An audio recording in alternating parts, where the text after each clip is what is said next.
அனைவருக்கும் வணக்கம். நான் உங்கள் ஐயனார். நீட் விவகாரம் மிகப்பெரிய ஒரு பூதாகரமான சம்பவமாக இப்போ இந்தியா முழுக்க எதிரொலிச்சிருக்கு. அதனுடைய தாக்கம் எது வரைக்கும் போயிருக்கு அப்படின்ட்டு பார்த்தீங்கன்னா, உச்சநீதிமன்றம் விசாரணை குழுவை அமைச்சு, அதாவது இந்த தேர்வை நடத்தக்கூடிய என்டிஏவுக்கு நோட்டீஸ் அனுப்புகிற வரைக்கும் இந்த விவகாரம் என்பது மிகப்பெரிய அளவில் வெடித்துள்ளது.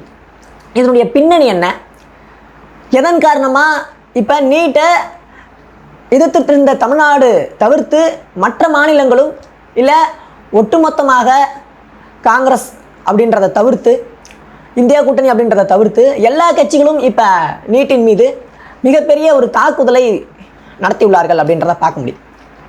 அதோடு சேர்த்து பிஜேபியினுடைய தாய் அமைப்பான ஆர்எஸ்எஸ்லேருந்தும் அதற்கான பல்வேறு விதமான கேள்விகள் எழுந்திருக்கு. அப்படி அந்த அளவுக்கு என்ன நடந்திருக்கு, இது நீட்டோட நின்றுச்சா அப்படின்ட்டு கேட்டால் கிடையாது. நீட்டை அடுத்து யூஜிசி நடத்தக்கூடிய நெட் எக்ஸாம்லேயும், நீட்டை தொடர்ந்து நெட்டு, அதாவது பேராசிரியருக்கான தகுதி தேர்வுலையும் இந்த முறைகேடு என்பது நடந்துள்ளது. முதல் நாள் எக்ஸாம் வச்சு 2வது நாள் அந்த எக்ஸாமை கேன்சல் பண்ணுற அளவுக்கு தேர்வுகளில் ஏன் இந்த அளவிற்கான குளறுபடி நடந்துள்ளது அப்படின்றத பார்க்கணும். நீட்டில் என்ன குளறுபடி அப்படின்ட்டு பார்த்தீங்கன்னா, அதாவது 720க்கு 720 அப்படின்ற மதிப்பெண்ணை கிட்டத்தட்ட 67 பேர் பெற்றிருக்காங்க. இதான் முதல் கொஸ்டின். எப்படி ஒரு நீட்டில் ஃபஸ்ட்டு மார்க்கே பெற முடியாது அப்படின்ட்டு சொல்லிட்டு இருந்த நிலையில், இல்லை யாரோ ஒருத்தவங்க பெற்றிருக்காங்க அப்படின்ட்டு சொல்லிட்டு இருந்த நிலையில் 67 பேர் எப்படி பெற்றார்கள் அப்படின்ற முதல் கேள்வி. 2வது, அதிகப்படியாக, அதாவது 1563 பேருக்கு நாங்கள் கிரேஸ் மார்க் தரோம், அதாவது இருக்கிறத விட கூடுதலான மதிப்பெண் தரோம் அப்படின்ற அடிப்படையில் அவங்க சொல்லியிருந்தாங்க. இப்போ பல்வேறு விதமான கண்டனங்கள் எழுந்தது. எதற்காக நீங்கள் கிரேஸ் மார்க் தரீங்க, ஏன் அப்போ மற்ற மாணவர்களுடைய நிலைமையெல்லாம் என்ன வருது அப்படின்ட்டு சொன்ன உடனே, சரி ஓகே அவங்களுக்கு நாங்கள் மறுதேர்வு நடத்துகிறோம், ஜூன் 23 வாக்கில் மறுதேர்வு நடத்துகிறோம் அப்படின்ட்டு சொன்னாங்க. இப்போ இது எல்லாத்தையும் தாண்டி இது உச்சநீதிமன்றத்துக்கு போகுது. ஏன் உச்சநீதிமன்றத்துக்கு போகுது அப்படின்ட்டு பார்த்தீங்கன்னா, நீட்டில் அதாவது வினாத்தாள் கசிவு என்பது ஏற்பட்டிருக்கு. எங்கே ஏற்பட்டிருக்கு அப்படின்ட்டு பார்த்தோன்னா, பீகாரில். இப்போ பீகாரில் மிகப்பெரிய முறைகேட்டின் காரணமாக 4 பேர் கைது செய்யப்பட்டுள்ளார்கள்.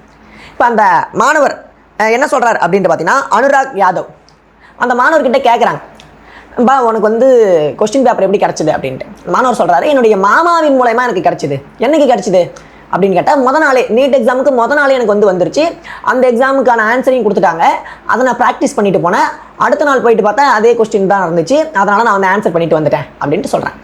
அப்போ அவருடைய அந்த அனுராக் யாதவனுடைய மாமாக்கள் இருக்கட்டும், இல்லை அதோட தொடர்புடைய 4 பேரை கைது செய்து விசாரிக்கும் பொழுது அவங்க சொல்கிறாங்க, இந்த வினாத்தாளுக்காக எவ்வளோ லஞ்சம் பெற்றார்கள் அப்படின்ட்டு பார்த்தீங்கன்னா, இது லஞ்சம் கூட சொல்ல முடியாது, அதாவது அந்த டிபார்ட்மெண்ட்டில் இல்லாதவங்க இவங்களாம். டிபார்ட்மெண்ட்டில் இருந்தால் போயிருக்கு, அது வேறு விஷயம். இப்போ என்ன சொல்கிறாங்கன்னா, கிட்டத்தட்ட 33 லட்சத்துலேருந்து 35-40 லட்சம் வரைக்கும் இந்த வினாத்தாளை விற்றுருக்கேன் அப்படின்ட்டு சொல்கிறாங்க. இப்போ இதன் மூலயமா மிகப்பெரிய ஒரு பகிரங்கமான மெகா ஊழல் என்பது வெளிப்பட்டிருக்கு. இப்போ இவங்களுக்கு யாருன்னா ஒருத்தவங்க தான் கொஸ்டின் பேப்பர் கொடுத்துருக்க முடியும். அப்போ இதற்கு விசாரணை கமிஷன் அமைச்சே ஆகும். இப்போ என்ன ஆகுது அப்படின்ட்டு பார்த்தீங்கன்னா, என்டிஏ சொல்லுது, அதாவது என்டிஏ தான் இந்த எக்ஸாம் எல்லாம் கண்டக்ட் பண்ணுறாங்க, நேஷ்னல் டெஸ்டிங் ஏஜென்சி அப்படின்றதான் இதனுடைய ஃபுல் ஃபார்ம் டெஃபினேஷன். இப்போ அவங்க என்ன சொல்கிறாங்கன்னா, இதுக்காக நாங்கள் குழு அனுப்புகிறோம், குழு அமைக்கிறோம் அப்படின்ட்டு சொல்கிறாரு. யார் சொல்கிறாரு? பிரதீப் குமார் ஷோஜி. இப்போ இவர் தான் இதனுடைய இயக்குனராக எல்லாமாவும் இருந்து கொண்டிருக்கார். இப்போ இவர் அமைக்கிறேன் அப்படின்னு சொன்ன உடனே இதற்கு எதிராக மக்கள் மனு தாக்கல் பண்ணுறாங்க. ஏன்னா நீங்கள் தான் ஒரு ஏஜென்சி, நீங்கள் ஒரு தேர்வு நடத்துகிறீங்க, அந்த தேர்வில் தான் குளறுபடிகள் என்பது நடந்து கொண்டிருக்கிறது.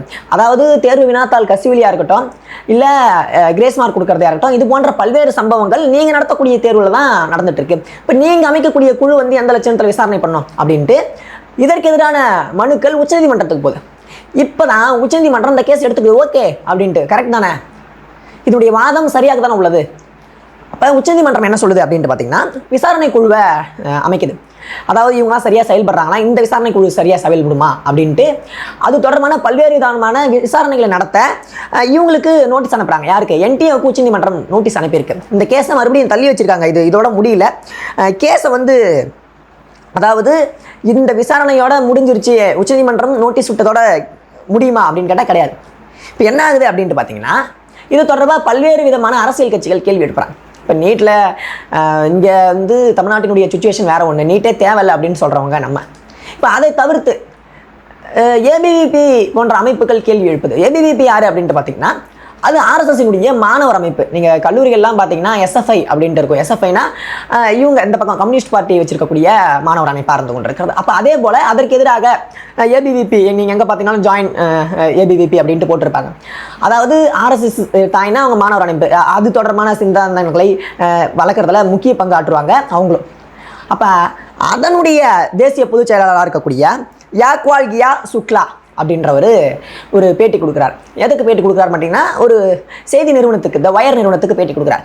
வயர் நிறுவனத்தினுடைய பேட்டியில் அவர் என்ன சொல்கிறார் அப்படின்ட்டு பார்த்தீங்கன்னா, அதாவது நீங்கள் நீட்டை நடத்துகிறீங்க, ஓகே, அந்த நீட்டில் எக்ஸ்ட்ரா 15 நிமிஷம் 20 நிமிஷம் ஒவ்வொரு சென்டர்லேருந்தும் அந்த தாட்கள் கைப்பற்றப்படுகிறது அப்படின்ட்டு கேட்குறாரு. அது ரொம்ப முக்கியமான ஒரு கேள்வி. இந்த டைமுக்கு எக்ஸாம் முடியுதுன்னா அந்த இடத்துல வாங்கிட்டு வந்துடணும், முடிஞ்சு உடனே அது டிஸ்ட்ரிபியூட் ஆகிடணும், கிளம்பிடணும். அப்போ ஒரு தேர்வு மையத்திலிருந்து கொண்டு வரப்படக்கூடிய விடைத்தாள்கள் எக்ஸ்ட்ரா ஒரு 30 நிமிஷம் ஆகுதுன்னா அதனுடைய காரணம் என்ன? ஏன்னா இதனுடைய குற்றச்சாட்டை என்ன அப்படின்ட்டு பார்த்தீங்கன்னா, பல்வேறு விதமான கேள்விகளுக்கு அங்கே பணியாற்றக்கூடிய இந்த ஏஜென்சியில் இருக்கக்கூடிய, அதாவது என்டிஏவில் இருக்கக்கூடியவர்கள் ஆன்சர் ஃபுல் ஃபார்ம் பண்ணாங்க, அவங்க தான் ஆன்சர் போட்டே கொடுத்துருக்காங்க அப்படின்ற குற்றச்சாட்டும் முன்னெழுந்திருக்கு. இது ரொம்ப ரொம்ப முக்கியம். அப்போ இது முதல் காரணமாக ஏபிவிபியிலேருந்தே வைக்கிறாங்க. ரெண்டாவது காரணம் என்ன அப்படின்ட்டு பார்த்தீங்கன்னா, ஒரே சென்டர்லேருந்து 7லேருந்து 8 பேர் பாஸ் ஆகிறாங்க. எப்படி பாஸ் ஆக முடியும் ஒரு சென்டர்லேருந்தே அப்படின்றத? நீங்கள் தமிழ்நாட்டில் கூட அது போல் குரூப் எக்ஸாம் நடந்து அது தொடர்பான வழக்கும் ஒன்று நீடிச்சு கொண்டிருக்கிறது. அது ரொம்ப முக்கியம். அப்போ இந்த காரணங்களை வைக்கும் பொழுது இன்னொரு காரணம் என்ன அப்படின்னு பார்த்தீங்கன்னா, அதான் மிக முக்கியமான காரணம், 67 பேர். எப்படி 720க்கு 720 மார்க் 67 பேர் எடுக்க முடியும்? அது எப்படி சாத்தியப்படும் அப்படின்ட்டு கேட்குறேன். ஏன்னா நாங்கள் கேட்டால் தானே நீங்கள் தப்புன்னு சொல்லுவீங்க. இல்லை ஆன்டி இண்டியன் அப்படின்னு சொல்லுவீங்களா? ஏபிவிபியே கேட்குது இல்லை, அது ரொம்ப முக்கியம். அப்போ இதோட நின்றுச்சா அப்படின்ட்டு கேட்டால் நிற்கலை. இப்போ இவ்வளோ குற்றச்சாட்டையும் முன்வைக்கும் பொழுது கல்வித்துறை அமைச்சராக இருக்கக்கூடிய தர்மேந்திர பிரதான் ஒரு பேட்டி கொடுக்குறார். என்ன பேட்டினா, நீட்டில் எந்த விதமான முறைகேடும் நடைபெறவில்லை, நீட் சரியான முறையில் தான் நடைபெற்றது, இவங்களுக்கு மட்டும் நாங்கள் இது பண்ணுறோம் அப்படின்ட்டு சொன்னார். அப்போ இதை சொல்லி முடித்த உடனே பல்வேறு விதமான விஷயங்கள் வெளியாகுது. இந்த பீகார் சம்பவமாக இருக்கட்டும், கைதுங்களாக இருக்கட்டும், எதிர்க்கட்சிகள் தரக்கூடிய அழுத்தமாக இருக்கட்டும், இல்லை கிட்டத்தட்ட 22 லட்சம் மாணவருடைய வாழ்க்கை, அப்போ இது தொடர்பான பல்வேறு விதமான விஷயங்கள் போயிட்டு இருக்கும்போது அதே கல்வித்துறை அமைச்சர் தர்மேந்திர பிரதான் மறுபடியும் என்ன பண்ணுறாரு அப்படின்னு பார்த்தீங்கன்னா, சரி ஓகே, நாங்கள் விசாரணை நடத்துகிறோம் என்டிஏ மீது, இது பீகாரில் நடந்திருக்கு. ஏன்னா பீகார் அரசு யாருது? இவங்களோட இப்போ இருக்கக்கூடியது கூட்டணி ஆட்சி அப்படின்றது நம்ம எல்லாருக்குமே தெரிஞ்ச ஒரு விஷயம். அப்போ அதில் முக்கிய பங்கு வகிப்பவராக நிதிஷ் அவர்கள் இருந்து கொண்டிருக்கிறார். அதன் காரணமாக எங்களுடைய கூட்டணி ஆட்சி தான் அங்கே நீடித்துக் கொண்டிருக்கிறது.